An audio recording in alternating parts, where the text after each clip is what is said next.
Oke, selanjutnya adalah materi 2 nih, di pertemuan 2. Pada materi 2 ini, saya akan membahas metode brainstorming untuk menghasilkan ide kreatif dan bahan konten ya.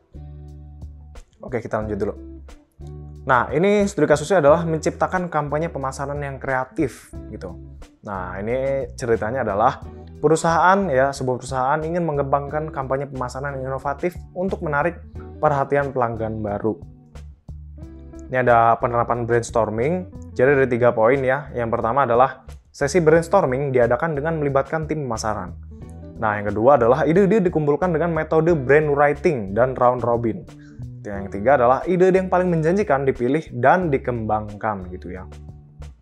Jadi tujuan brainstorming ini adalah menyatukan beberapa pemikiran menjadi satu dan ide-ide yang paling menjanjikan tadi dipilih dan dikembangkan karena itu yang paling bagus idenya gitu ya. Nah, hasilnya adalah terbentuklah kampanye pemasaran yang kreatif melibatkan media sosial secara eksklusif dan promosi khusus yang berhasil meningkatkan kesadaran merek dan menarik perhatian pelanggan baru.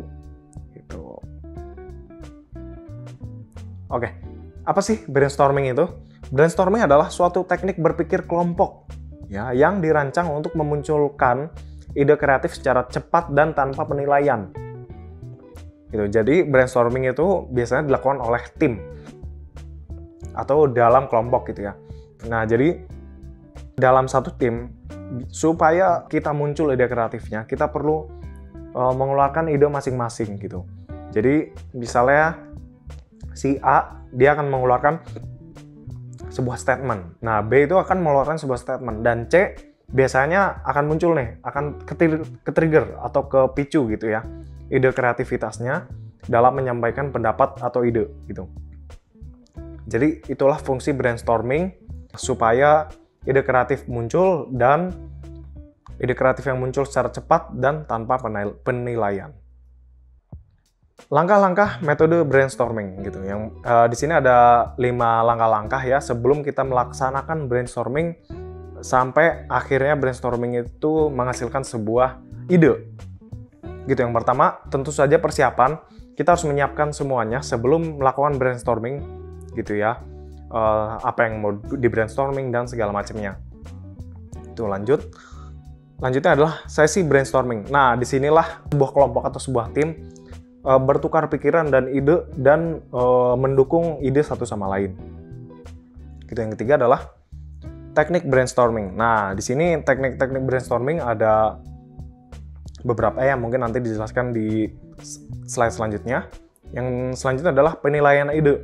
Nah, ini kira-kira misalnya A gitu ya, memberikan sebuah ide. Nah, nanti akan diberikan penilaian oleh orang lain gitu dalam satu timnya.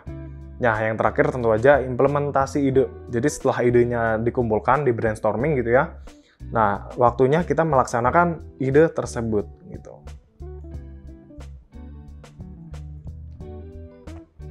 Oke, selanjutnya adalah tips untuk brainstorming yang sukses gitu. Di sini ada 3 tips ya yang saya sarankan kepada kita. Yang pertama ada bebaskan aja gitu, supaya tidak menghambat kreativitas yang ada. Karena ketika kita ada batasan gitu ya, jadi kita otaknya lumayan ya terbatas gitu, nggak bebas. Sedangkan brainstorming itu untuk mencari ide-ide yang sebelumnya belum ada gitu. Selanjutnya adalah berkolaborasi. Nah, inilah tujuan tadi brainstorming secara kelompok gitu ya. Nah, lanjut ada quantum thinking gitu. Oke. Nah, kesimpulannya adalah dalam menghadapi tuntutan dunia yang dinamis, metode brainstorming menjadi alat yang sangat efektif untuk menciptakan ide-ide kreatif yang dapat menghasilkan solusi yang inovatif gitu. Dengan memahami langkah-langkahnya dan menerapkan dengan baik, tim dapat mengoptimalkan potensi kreativitas mereka untuk mencapai hasil yang luar biasa gitu. Jadi dengan brainstorming kita dapat menghasilkan ide kreativitas ya yang ada di dalam otak masing-masing tim tersebut gitu ya. Jadi potensi kreativitasnya bisa muncul begitu kita brainstorming gitu.